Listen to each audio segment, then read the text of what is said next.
যে উম্মতের 5 বছরের বাচ্চা একবার আল্লাহকে বলে আরশ কাঁপিয়ে দিয়েছে, দ্বিতীয়বার আল্লাহকে বলে ফেরেশতাকে দিয়ে জান্নাতের খানা এনে পেট ভরে খেয়ে নিয়ে ঘর থেকে বেরিয়ে গেছে।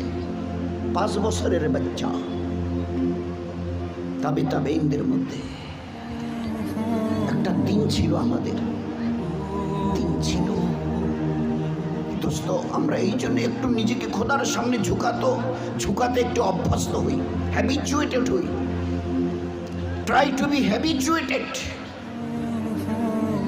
একটু অভ্যস্ত হই আল্লাহকে আল্লাহ বলে মেনে নিয়ে তার রহমতের পায়ে সেজদা। কি আছে তোমার কাছে আল্লাহ জানতে চায়। এই উম্মতের মুহাম্মাদিয়া সাল্লাল্লাহু আলাইহি সাল্লাম, কি আছে তোমাদের কাছে গর্ব করার মতো?